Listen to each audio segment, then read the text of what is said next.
Hola, buenos días a todos y a todas. A un webinar más de la Spain VPN. Ya llevamos un tiempo sin conectarnos por las redes y hemos decidido retomar, ¿no?, nuestra serie de webinars. Hoy me acompaña Eloís Lenormand como ponente y también me acompañará en este webinar en apoyo, pues, tanto Carmen de la IHR, que nos ayuda con toda la logística, y Alicia Ross, una persona nueva, una cara nueva dentro de la estructura de nuestra asociación. Pues nada, voy a presentar a la ponente de hoy, que es Eloís, es ingeniera hidráulica por la Escuela Nacional de Ingeniería Hidráulica y Medioambiental de Estrasburgo, el INGES, en Francia, en el 2017.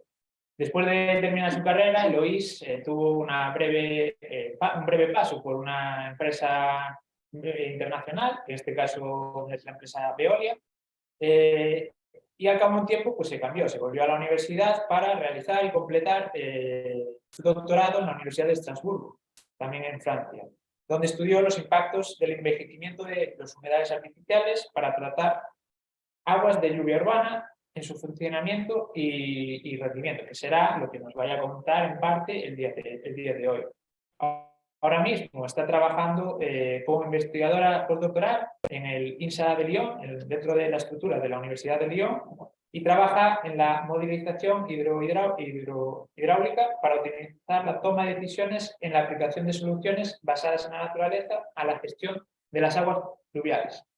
Pues nada, Luis, muchas gracias por participar y nada, the floor is yours. Listo.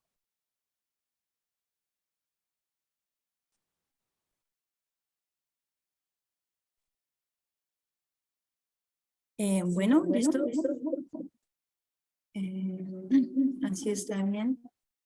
¿Sí me escuchan todos? Ojalá que sí. Bueno, entonces voy a empezar, voy a compartir mi pantalla. Bueno.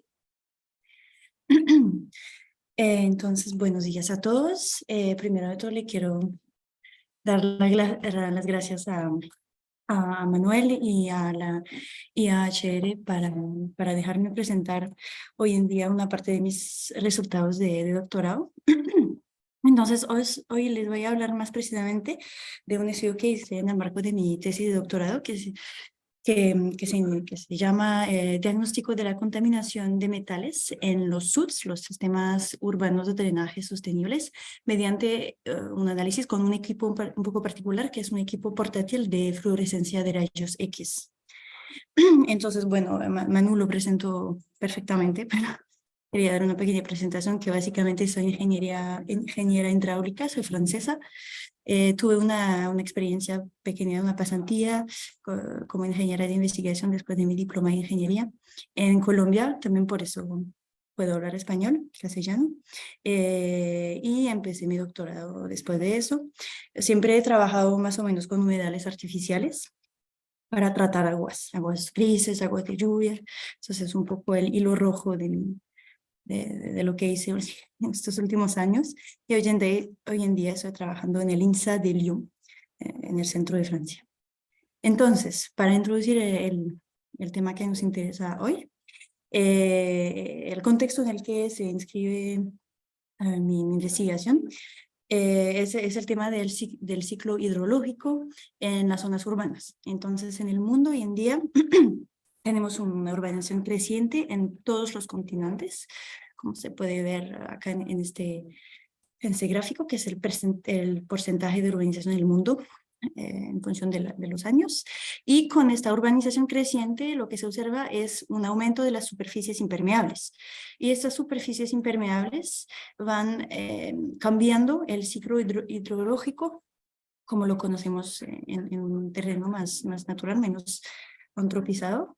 Entonces, en una área urbanizada vamos a tener, comparado con un ciclo hidrológico más clásico natural, menos infiltración, lo que va a impedir la recarga de las aguas subterráneas, y más escorrimiento, lo que puede conllevar riesgos de inundaciones y un aumento de la contaminación de las aguas superficiales.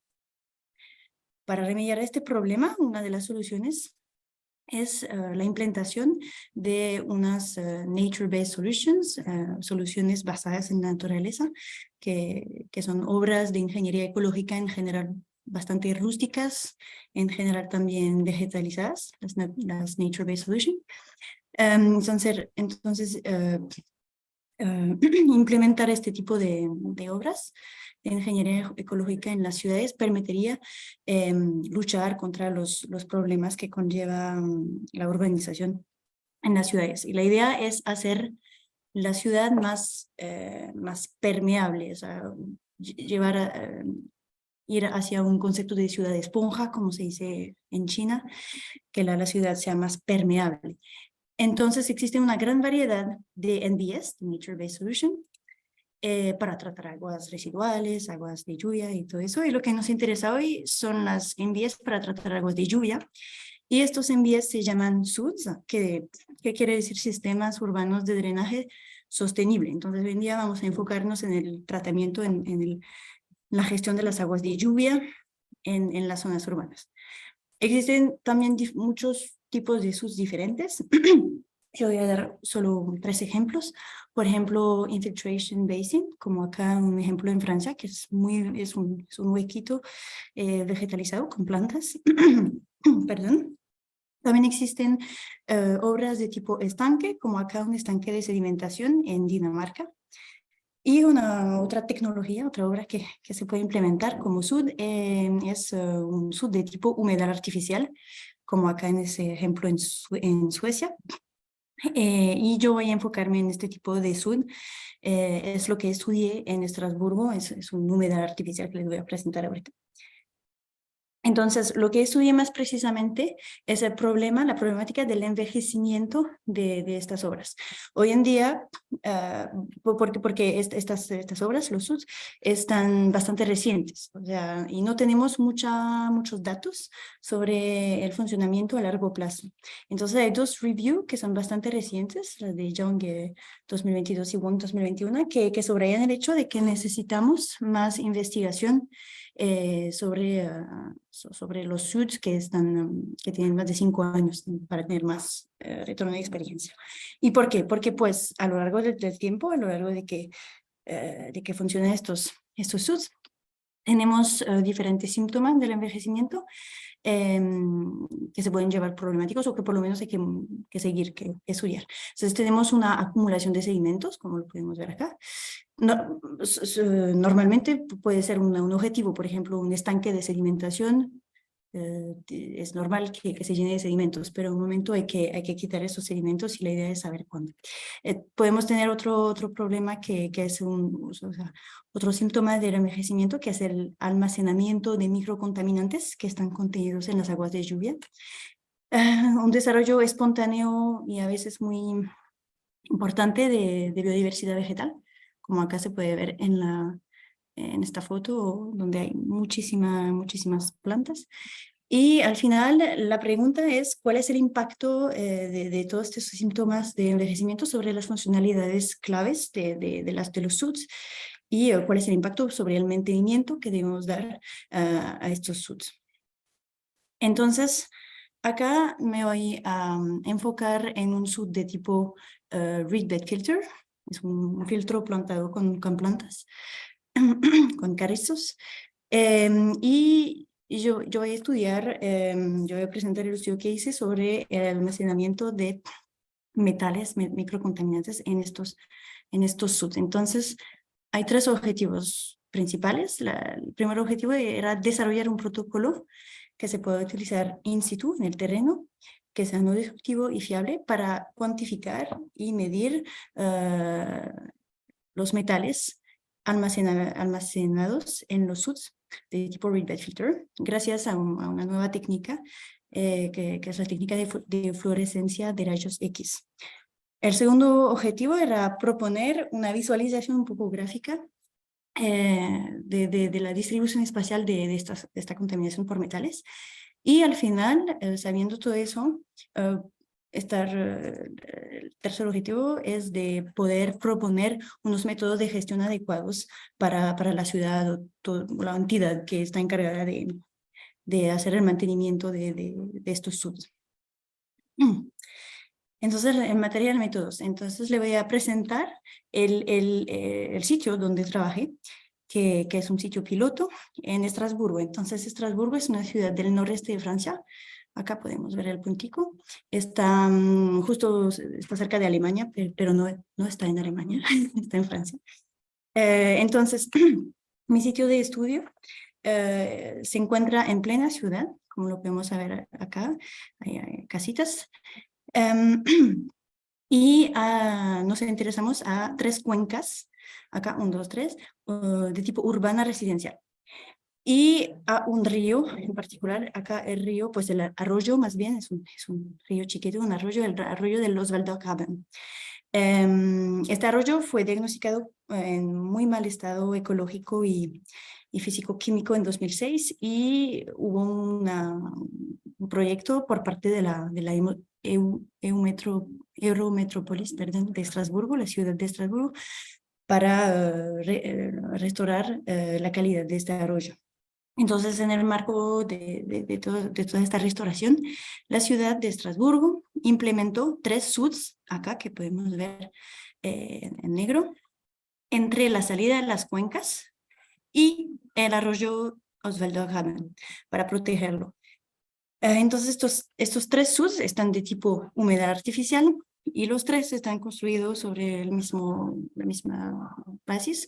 Es por decir, un estanque de sedimentación y un reed bed filter. Hay 2 reed bed filters que están de flujo vertical, acá y acá, y uno que es de flujo horizontal. Y detalle importante, las 3 cuencas están equipadas con un alcantarillado separativo, así que es agua de lluvia estricta que llega acá en los tubos directamente a estos SUDs. No hay agua residual. Entonces, estos 3 humedales artificiales tienen 2 objetivos principales. El primero es un objetivo hidráulico, entonces la idea es que estos humedales deben mitigar los caudales máximos. Y el segundo objetivo es un objetivo químico que deben tratar los microcontaminantes. Y antiguas investigaciones en este sitio ponieron la luz sobre el tipo de microcontaminantes que tenemos acá en las aguas de lluvia, que son más que todo hidrocarburos aromáticos policíclicos y metales. Y acá me estoy enfocando en la medida de los metales a lo largo del tiempo. En los reed bed filter solamente, hoy no voy a hablar de los estanques. Ahora, acá es una, no sé si ¿qué es eso? ¿Se ve bien? No sé si me entiendes, para que se den cuenta de cómo está en la realidad. Entonces, acá es la tubería de suministro de agua de lluvia.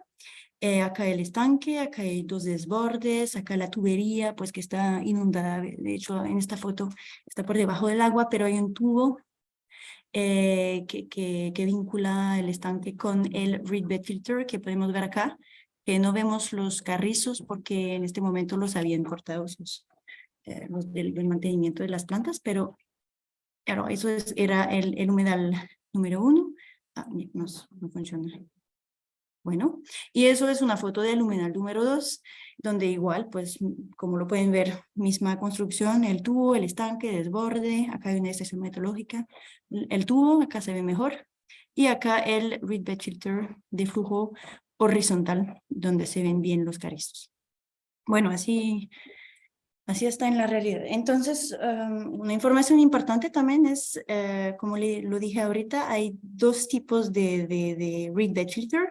El primer tipo es de tipo vertical flow, que el flujo está vertical, entonces el agua llega por arriba acá en una tubería y fluye verticalmente por la gravedad a través de las capas de arena del filtro. Entonces son 3 capas así de arena de diferentes granulometría y después se va. Eso es el funcionamiento vertical. Y el segundo tipo de filtro que tenemos es un filtro de flujo horizontal. En este caso, la granulometría del sustrato es mucho más gruesa. Acá tenemos gravilla y no arena. Y el tubo está, no hay un tubo que llega así y que alimenta por arriba, sino que hay un tubo que pasa, que está a lo largo del filtro y hay huequitos y entonces el flujo se distribuye así. Y como hay una doble pendiente, entonces es un poco como si el flujo estuviera horizontal, pero obviamente al final se va bajando por la gravedad. Pero el funcionamiento es bien diferente y sobre todo la granulometría del sustrato es bien diferente, lo que va a hacer que tengo dos estrategias de muestreo. Así, y estos filtros están plantados con una especie de carrizos que se llama Phragmites australis en latín, tiene varios nombres según el idioma, y bueno, acá no presento, no los estudié acá, pero bueno. Entonces, el método que utilicé para hacer mis mediciones en los sustratos es el método de análisis por fluorescencia de rayos X. Entonces, le voy a presentar rápidamente el principio físico, que es la fluorescencia de rayos X. Entonces, la idea es, ese sistema de medición está basado en la interacción entre la materia y los haces de un haz de rayos X. Entonces, la idea es que si uno envía un haz de rayos X en un átomo, eso va a arrastrar un electrón de la capa interna del átomo y va a hacer que este átomo se encuentre en un estado inestable. Para estar estable de nuevo, lo que va a hacer el átomo es que va a hacer bajar acá un electrón de la capa externa en la capa interna, donde queda un hueco por falta del otro electrón que se fue. Esta transición de capas de electrón va a producir energía. Esta energía es lo que se llama la fluorescencia. Y esta energía está proporcional al salto que hizo el electrón, en muchas cosas. Y sobre todo está típico de un átomo en particular. Entonces, lo que hace un análisis, un aparato de análisis de fluorescencia de rayos X, que tiene una fuente de rayos X, lo emite un haz de rayos X y después recupera esta fluorescencia y gracias a la energía puede calcular y puede saber cuál era el elemento que fue tocado por el haz de electrones, de rayos X, perdón. Entonces, este método permite de analizar elementos entre el magnesio y el uranio en la tabla de los elementos. Entonces no se pueden medir los elementos ligeros como el carbono, el nitrógeno, el oxígeno, por ejemplo, pero para los metales es perfecto. Además, esta técnica permite un análisis rápido, permite un análisis en el terreno que no es destructivo, porque uno va directamente en el terreno, hace su análisis y ya, o sea, no necesita hacer todo el proceso químico tradicional. Y puede ser más económica porque eso permite multiplicar las muestras que uno puede hacer en el terreno. En este estudio yo me enfoqué en 7 metales que están tradicionalmente contenidos en las aguas de lluvia, entonces voy a presentar los resultados que tengo para el cadmio, el cromio, el cobre, el cobalt, el níquel, el plomo y el zinc, porque son los que hay en las aguas de lluvia que el sistema está tratando. Entonces el equipo, pues a que ustedes deben preguntarse qué se parece este aparato. Entonces el equipo portátil de fluorescencia de rayos X se parece, es así como se ve en la foto, es como una pistola un poco. Acá lo presento en una foto donde se utiliza en el laboratorio, entonces tiene su soporte acá de metal, tiene, bueno, el PXRF, que es el nombre del aparato portátil de fluorescencia de rayos X, y también es importante decirlo, bueno, rayos X pueden ser perjudiciales para la salud, entonces hay que tomar unas medidas de protección, y acá utilizábamos una cámara de protección y una base antirretrodispersión. Entonces la fuente de rayos X es una ánodo de rollo, el modo que utilizamos es un modo que se llama GeoChem, que ya está incluido en el aparato y que normalmente está supuestamente eficiente para medir concentraciones bajas, o sea, para hacer estudios ambientales como lo hacemos nosotros y no para hacer minería, cosas así. Hay dos haces de rayos X. El primer haz tiene una intensidad de 40 kiloelectrones voltios, el segundo un poco menos de 10 kiloelectrones voltios. Entonces, este aparato se puede utilizar tanto en el laboratorio, entonces en este caso se utiliza una copita así de plástico en la cual se mete la muestra de sólido. Entonces, tanto en el laboratorio como en el terreno, lo que es la idea al final es poder ir en el terreno con él. Y yo hice los dos. Y sin embargo, parece súper chévere, súper práctico así, pero hay bastante parámetros que van a influir la medición del PXRF. Entonces, hay unos parámetros que están...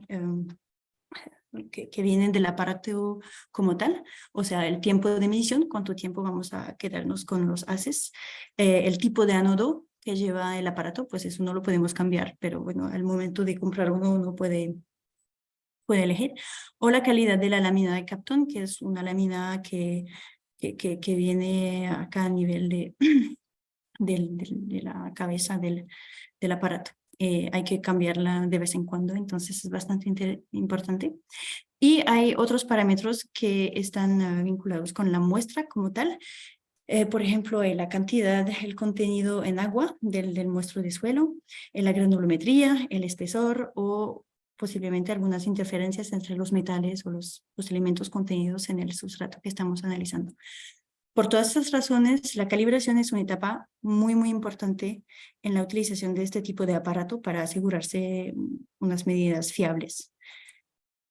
Entonces, ahora en el terreno, como hice, pues hubo dos estrategias de análisis, porque hay dos tipos de filtros.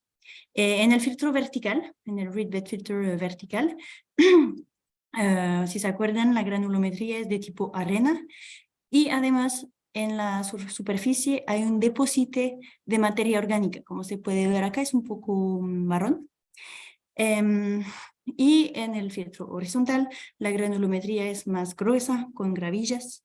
Entonces, en ambos casos, yo implementé unas mallas regulares en ambos filtros y yo hice un análisis en 3 profundidades diferentes. La superficie entre 0 y 2 centímetros, a 10 centímetros y a 20 centímetros. En el filtro número 1 fue posible implementar medidas en el terreno, medidas in situ, porque el sustrato del filtro está suficiente fino. Sin embargo, en el filtro número 2, en el filtro con gravillas, la precisión era demasiado mala para medir directamente sobre la gravilla, porque la granulometría es demasiado gruesa, entonces tocó hacer un pretratamiento de las muestras. Entonces hicimos las muestras en el terreno, las llevamos al laboratorio y hice todas las medidas de las gravillas en el laboratorio después de machitar la gravilla. Entonces al final en el filtro número 1 hubieron 60 análisis y en el filtro número 2 hubieron 72 análisis.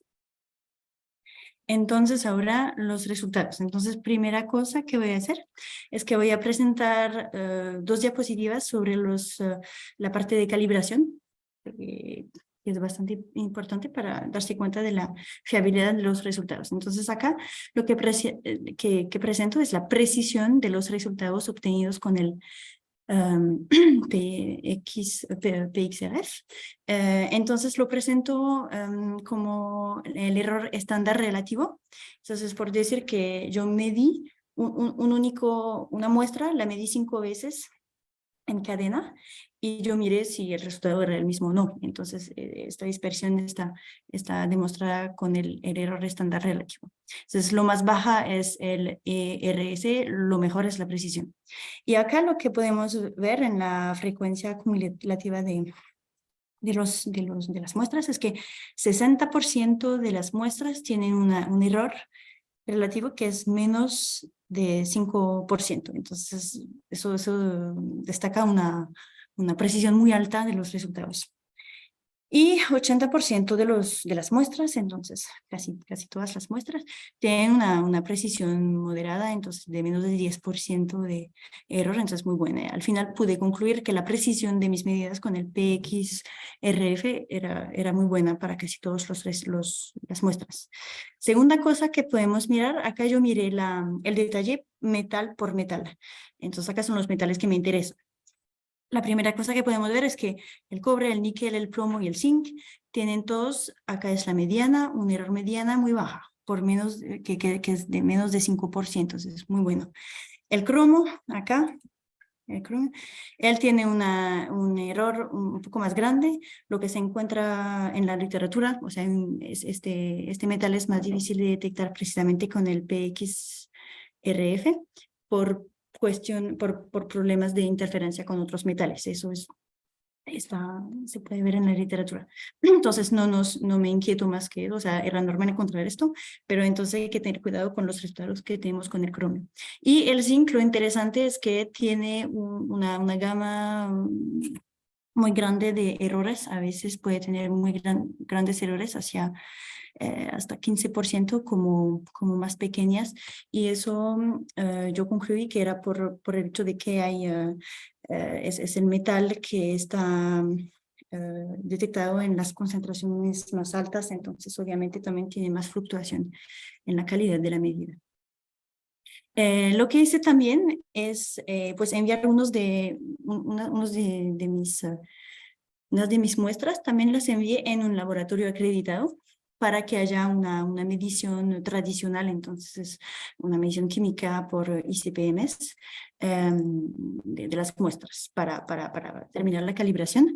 Eso es lo que vemos acá para el zinc y el plomo. Es que entre las medidas que tengo con el PXRF que hice yo y las medidas del laboratorio acreditado, hay una muy buena correspondencia. Entonces podemos al final concluir que la medición del PXRF está muy fiel. Está muy fiel y muy buena para el zinc y el plomo.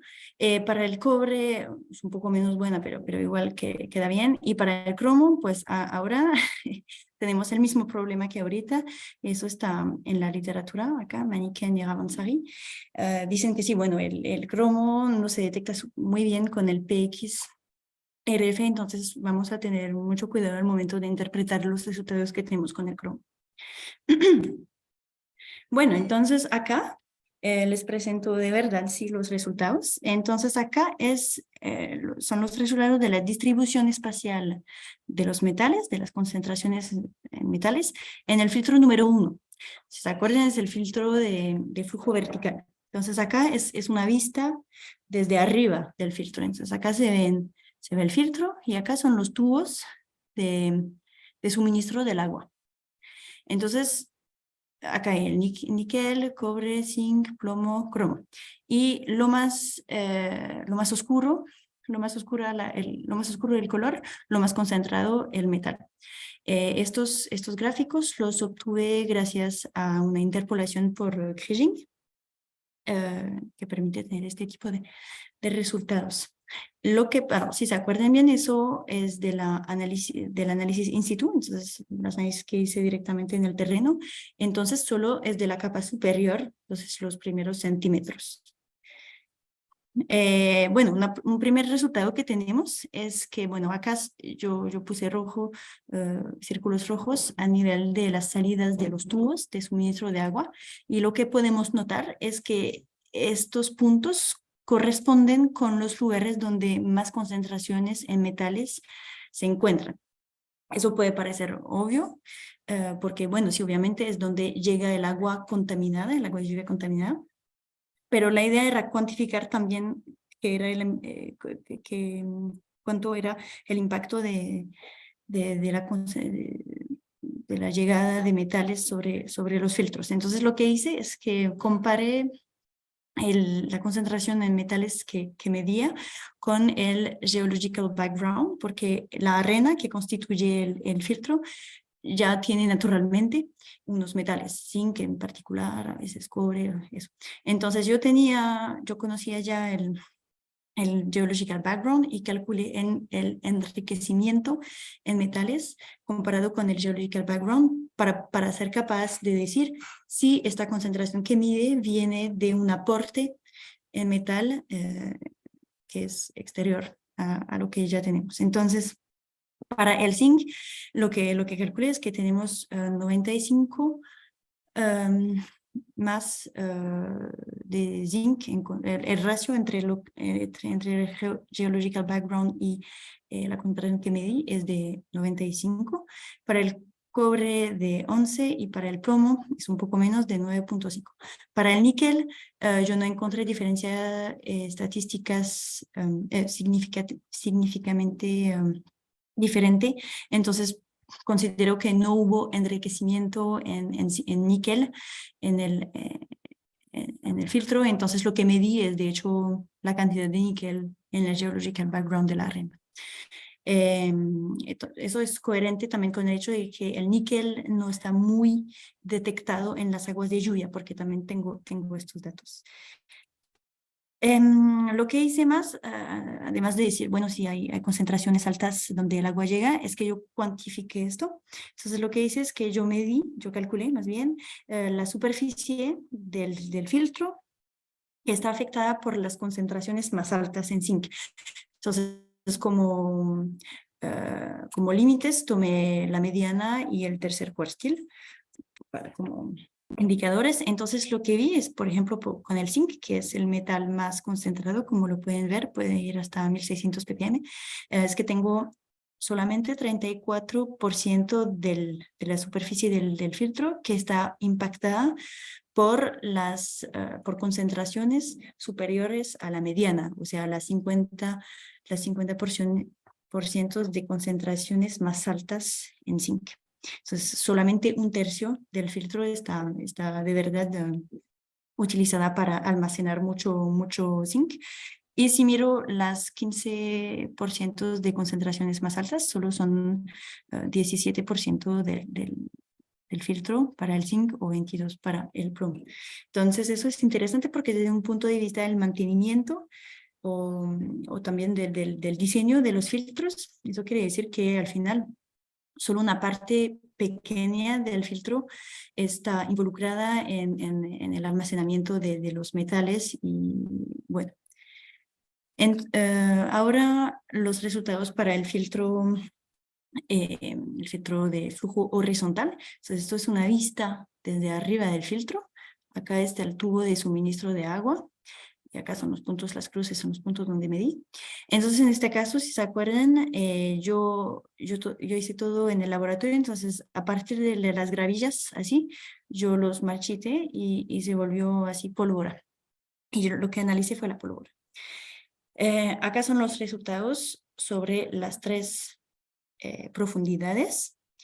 Igual el resultado de esta imagen así la obtuve gracias a una interpolación por Kriging. Y lo que podemos ver es que, pues, primero de todo, las concentraciones en zinc, acá solo presente el zinc, están mucho más bajas que con el filtro vertical. Acá vamos hasta 40 ppm, aunque antes estábamos hasta 1600 para lo más concentrado. Eso es el primer resultado. La segunda cosa es que no parece que haya una acumulación preferente en ninguna parte del filtro. O sea, no se destaca esto. Eso se puede explicar por el hecho de que en el caso del filtro horizontal hay un suministro de agua que está difusa a lo largo del filtro, aunque para el filtro vertical, acá había un suministro en agua mucho más localizado. Y en este caso también calculé el enriquecimiento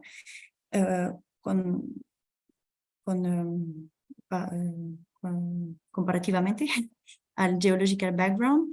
Y en este caso, lo interesante es que casi no se puede poner en evidencia un enriquecimiento como con el filtro vertical.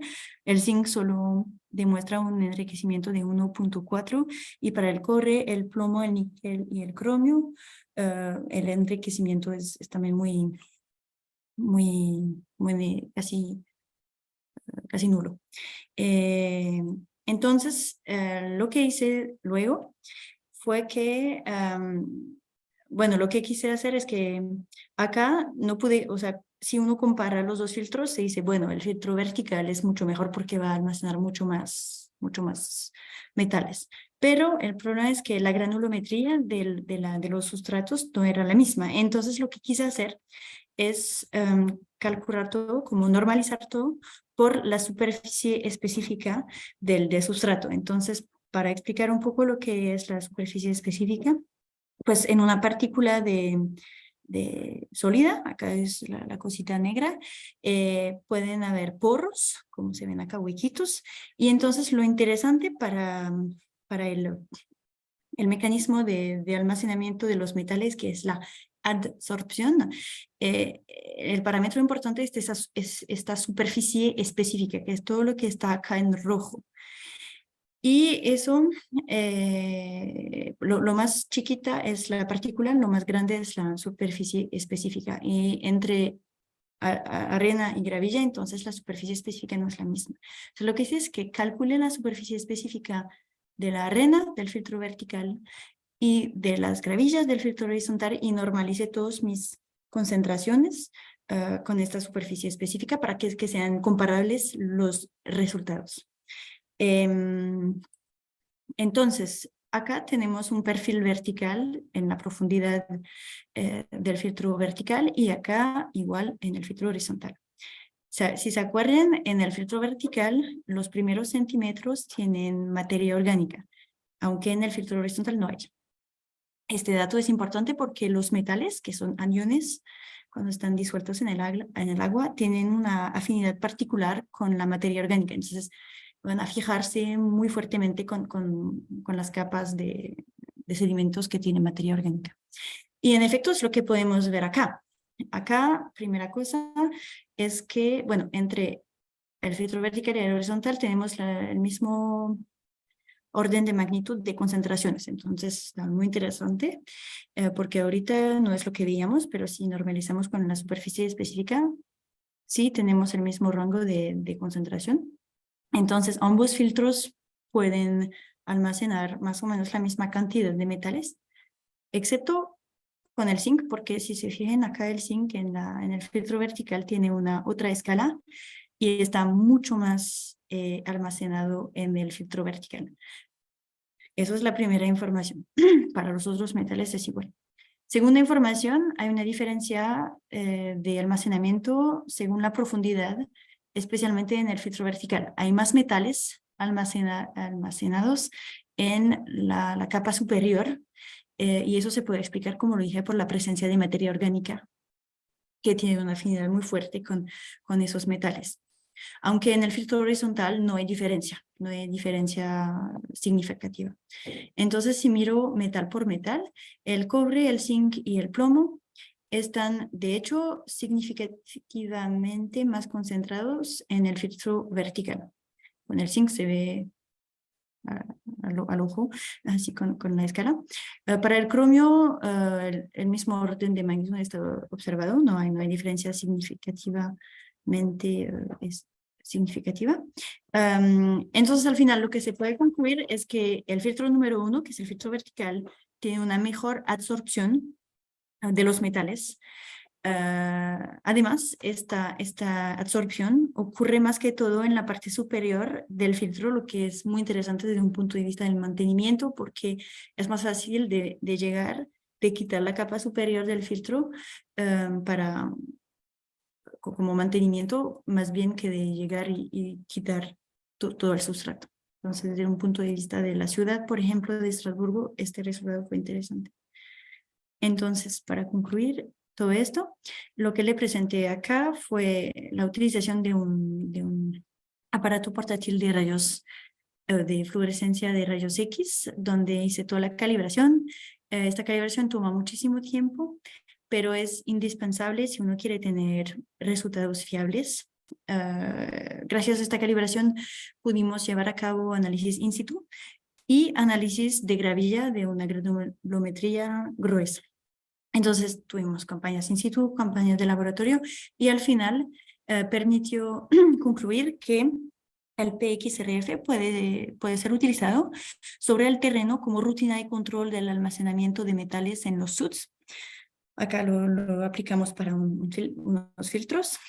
Eso permite tener una idea de la distribución espacial de concentraciones de metales en el suelo y permite detectar hotspots de concentración y si queremos tener más precisiones sobre la concentración, enviar las muestras a un laboratorio laboratorio de química. Eso permite tener una primera ¿cómo se dice? Una primera idea de los hotspots de concentración para establecer de pronto una campaña más precisa de muestreo.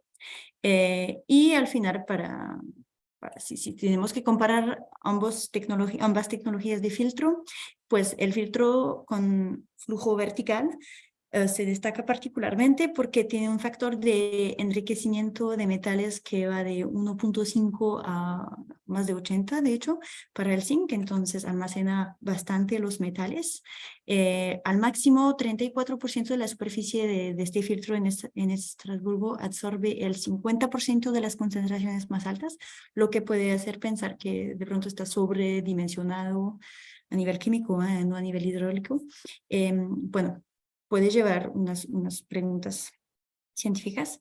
Un mayor almacenamiento está observado en este filtro y presenta entonces una ventaja de mantenimiento comparado con el filtro horizontal, obviamente en el largo plazo. Bueno, este artículo, este trabajo permitió publicar un artículo, entonces si quieren tener mucho más detalles, acá está el título y el vínculo para leer el artículo. Y bueno, les doy las gracias por su atención y bueno, no olvido agradecer todas las personas que hicieron parte de este estudio y además todos los organismos que participaron en la financiación de este trabajo de investigación. Gracias. Y bueno, si tienen preguntas, obviamente, no duden en preguntarme. Muy bien, pues nada, muchas gracias Eloís por esta súper interesantísima presentación que nos acabas de realizar. Y lo que comentabas, si alguien de los asistentes quiere realizar alguna pregunta, ya tenemos una pregunta en el chat, bueno, en la sección de preguntas y respuestas, pero si alguien más se quiere animar, pues puede ir dejando sus preguntas. Va a llevar esta parte de preguntas y respuestas Alicia Ross, así que Alicia, si quieres puedes presentarte, introducirte a la comunidad de la Spain VPN y luego ya te dejo a cargo de esta parte del webinar. De acuerdo, gracias Manu por la presentación. Bueno, yo soy Alicia, soy estudiante de doctorado de la Universidad Politécnica de Cartagena. Entre mi línea de investigación se encuentra el estudio de flujo bifásico, en este caso con aplicación a la disipación de energía en las presas y también con aplicación a la depuración de aguas en el tratamiento secundario, en el reactor biológico. Entonces, bueno, siguiendo con el webinar, como ha comentado Manuel, vamos a dar paso al turno de preguntas. En primer lugar, me gustaría sobre todo agradecer a Eloís que nos haya acompañado hoy y felicitarla por la presentación, porque a pesar de ser un tema que engloba muchas disciplinas, como ya hemos podido comprobar, lo ha presentado de una manera muy sencilla y muy entendible a todos los públicos. Entonces, eso es de agradecer. Tenemos una primera pregunta en el chat y dice así: ¿se plantea este método para el uso operacional por parte de entidades territoriales en el mantenimiento de sus SUBs?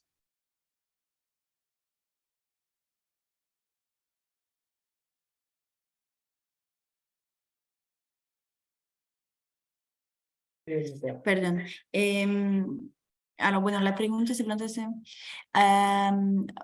para responder, no, por el momento no. No se utiliza este método con el PXRF por parte de las entidades territoriales. Pues en Estrasburgo no, solo es el laboratorio de investigación que lo hace ahorita, pero estamos trabajando en conjunto con la entidad territorial, es por decir, en Estrasburgo, la Eurometrópolis de Estrasburgo.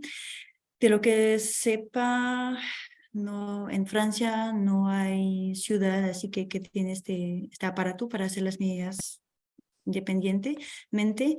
También el tema es que hay un problema de seguridad.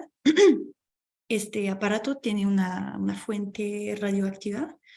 Entonces, cuando uno compra un aparato PXRF, hay que hacer un montón de trámites por razones de seguridad, que son normales, totalmente normales, pero es un poco pesado estar propietario de un aparato así.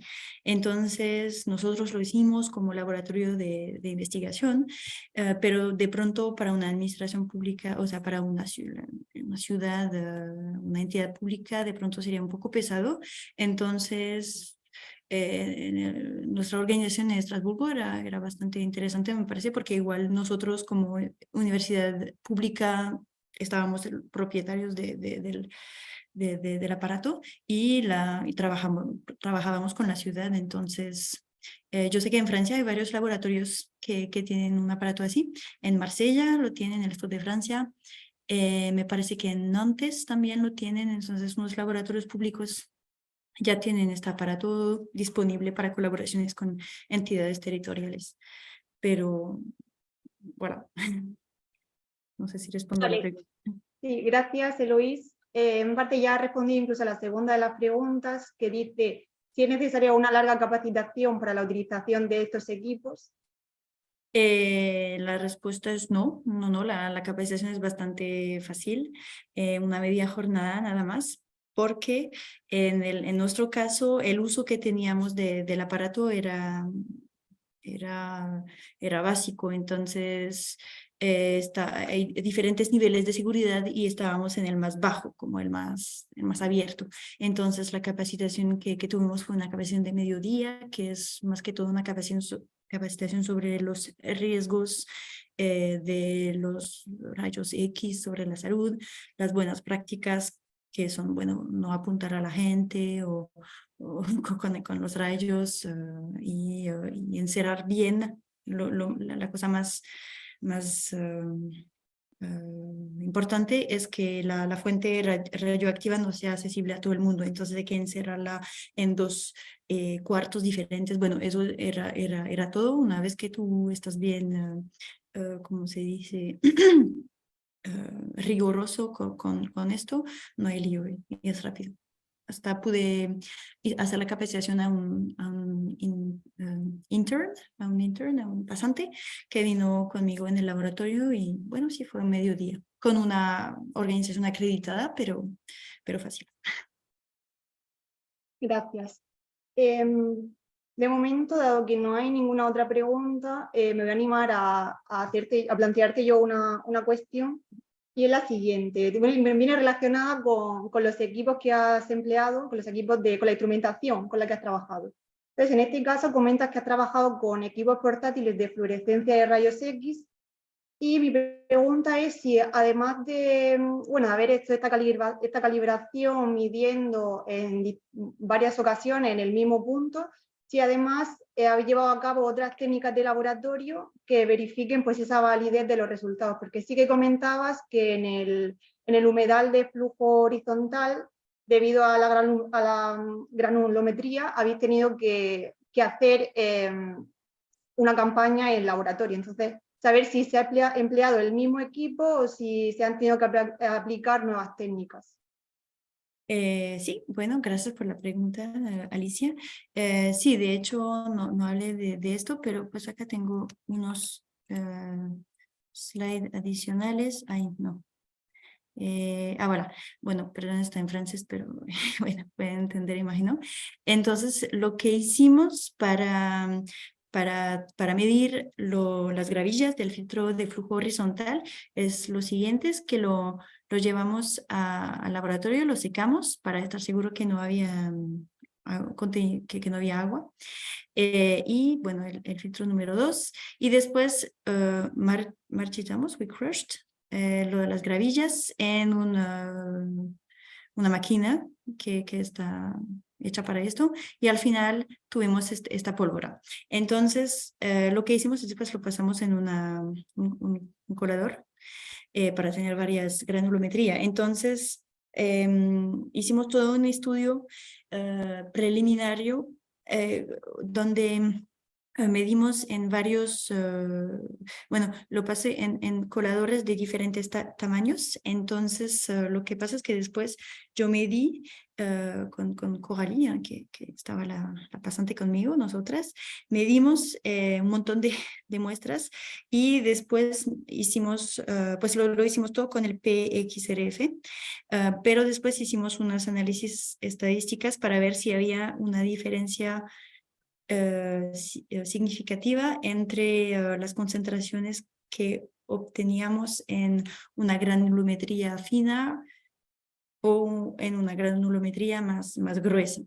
Y entonces lo que encontramos es que en esta granulometría gruesa la diferencia era así estadísticamente, significativamente diferente que con una granulometría más fina, y por debajo de 250 micrómetros no había diferencia. Entonces no vale la pena pasar en el colador en un colador más fino. 250 microgramos está bien, porque por debajo no hay diferencia significativa.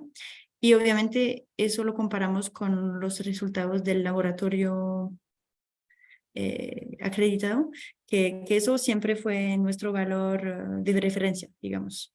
Entonces, no sé si está claro lo que dice, lo que dije, pero ¿sí? Sí, ¿Sí muchas está gracias. bien? Ok. Gracias. Y luego, otra de las preguntas que me ha surgido ha sido sobre la elección del tipo de planta. En este caso comentabas que habéis trabajado con plantas de carrizos. Ajá. ¿Hay algún porqué? ¿Hay alguna, está demostrado que este tipo de plantas tengan mayor eficiencia en la eliminación de metales, o simplemente su función es aumentar la infiltración? Sí, bueno, es una muy buena pregunta. De hecho, digamos que en Francia, por lo menos, utilizamos tradicionalmente estos carrizos, Phragmites australis, en los filtros plantados. Básicamente era para el tratamiento de aguas residuales. Y de hecho, la función de los carrizos es más mecánica, digamos, porque ellos van a permitir la oxigenación del suelo. Al mover un poco con el viento y todo, permiten que haya infiltración de oxígeno en la tierra, en el suelo, en el sustrato.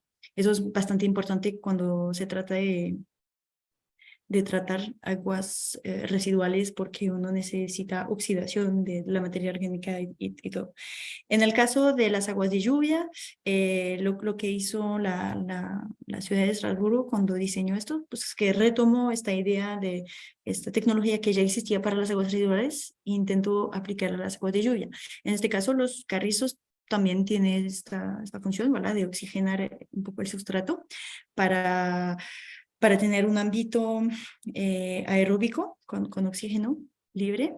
Y lo que pasa, pues yo no estudié a nivel del consorcio de bacterias y todo que hay en las raíces, pero yo leí bibliografía sobre el hecho de que en las raíces de las plantas, en este caso de los Phragmites australis, hay consorcio de bacterias, hongos, que viven por las condiciones físico-químicas que llevan las raíces, y que que son capaces de degradar los microcontaminantes orgánicos, por ejemplo, los hidrocarburos aromáticos policíclicos. Y en el caso de los metales, pues uno no puede degradarlos, pero pueden cambiar la forma en la cual están. Entonces hay unas formas que van a estar más estables en el suelo, y de hecho esto puede influir entonces la forma en la que los microcontaminantes se encuentran. Sin embargo, no he leído estudios que dicen que el carrizo, Phragmites australis, sea más eficiente para eso que otra planta, sino que tradicionalmente era utilizado en los filtros plantados de carrizos para aguas residuales y entonces lo guardamos. También porque es una planta bastante resistente. Entonces, si no hay mucha agua, no va a morir y resiste también el frío en invierno porque en Alsacia hace mucho frío en invierno y bastante calor en verano. Entonces, está robusta más que todo y fácil de mantener. Pero de lo que sepa no está más eficiente para captar metales. De hecho, las plantas, eso es bien interesante, yo leí estudios, las plantas no absorban muchos metales, o sea, los metales, o sea, se quedan en las raíces, es donde se quedan más, porque se oxidan o cambian de forma y están estabilizados en el suelo. Y una parte puede pasar en el xilem, no sé cómo se dice, el xilemo de la planta, que es como el tubo del taco, del tallo. Pero al final lo que pasa es que pues yo no lo medí en mis fragmentos, pero de lo que leí en la bibliografía, en general se meten los metales en los vacuolas, no sé cómo se llama en español, en unas celdas de las plantas, de las hojas, y bueno, se quedan acá. Y cuando la planta se muere, igual el metal regresa a la tierra, o sea, la planta, y además esta proporción que está almacenada en las plantas es muy chiquita, o sea, a veces es más de menos de 3% de la masa total que está almacenada en todos los carrizos. Entonces, de verdad no están acá para tratar metales, están acá más bien para la función de oxigenación. De acuerdo, muchísimas gracias por la respuesta. La verdad que lo has dejado bastante claro. Gracias. Por mi parte, ya una última cuestión, simplemente por curiosidad. ¿Qué destacarías o a qué reto te has tenido que enfrentar al abordar una línea de investigación multidisciplinar? Muy buena pregunta. Wow. Alors, en lo ¿Consideras que tienen más ventajas que desventajas? ¿Ha sido fácil interactuar entre las distintas disciplinas? Un poco en esa línea. Bueno, gracias por precisar. Si tiene más ventajas que desventajas, pues no sé, depende de la personalidad de la persona, imagino, porque hay gente a quien le gusta estar más enfocados en un tema y otra gente que necesita, imagino, como yo, hacer cosas diferentes para sentirse más libre en su mente. A mí me gustó mucho esta parte interdisciplinaria. El problema que viene con esto es que yo no soy especialista de nada, entre comillas, pero yo puedo vincular las cosas entre sí.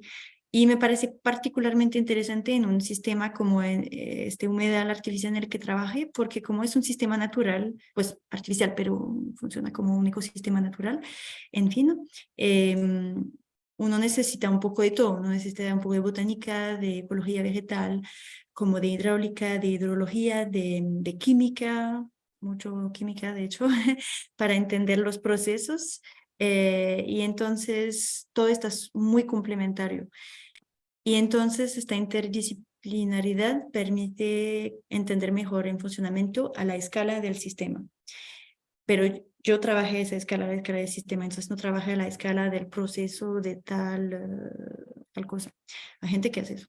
A mí me gustó, pero la dificultad obviamente es que, bueno, a veces tú tienes un montón de protocolos diferentes, el protocolo para medir los metales en el suelo, los protocolos para medir los microcontaminantes en el agua, el protocolo para las plantas. Entonces, sí, puede ser un poco, no se puede enredar un poco, pero al final, pues en mis dos laboratorios, el laboratorio de botánica y el de hidráulica, hubo había una buena interacción entre mis dos directores de tesis. También tuvimos una buena interacción con la ciudad de Estrasburgo, con quien trabajábamos bastante. Entonces eso ayuda mucho. Cuando la gente está motivada y está involucrada, eso ayuda mucho. Y me parece que es un punto muy importante para este tipo de obras. Los Nature-Based Solutions son por esencia obras que van a necesitar varios stakeholders perdón, a veces perdón las palabras, stakeholders, y hasta en el informe del IPCC, del Intergovernmental Panel of Climate Researcher, lo dicen que sí es necesario trabajar entre sí, trabajar de manera interdisciplinaria, entonces me parece que va a ser más y más necesario en la ciencia. Bueno. Muchas gracias. Efectivamente, tenemos que cooperar entre todos. Y bueno, por ahora no hay ninguna pregunta nueva en el chat. No sé si ha quedado alguna cuestión pendiente. Si queréis comentar algo más.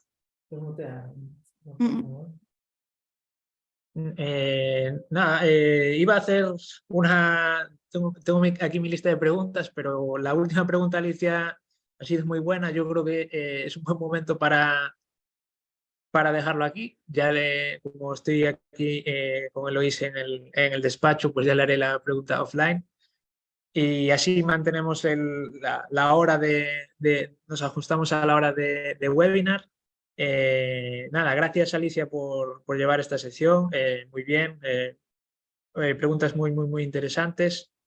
Y nada, para cerrar, agradecer a los asistentes por estar ahí. Un webinar más. Recordar que este webinar está siendo grabado y que lo publicaremos en el canal de la IHR en YouTube, en la lista de los webinars de la SpainWayPM en los próximos días. Y agradecer tanto a la IHR por organizar y apoyarnos en esta serie de webinars. Y por último, agradecer a nuestra ponente de hoy, a Eloís, porque ha sido un gran esfuerzo. No es su lengua materna, el castellano, el español, y por adaptarse a hacer la presentación en nuestro idioma. Y nada más. Gracias, Eloís, gracias a todos los que os habéis conectado y nos vemos el próximo mes en un nuevo webinar de la SpainWayPM. Hasta luego. Hasta luego. Gracias. Gracias. Chao, chao.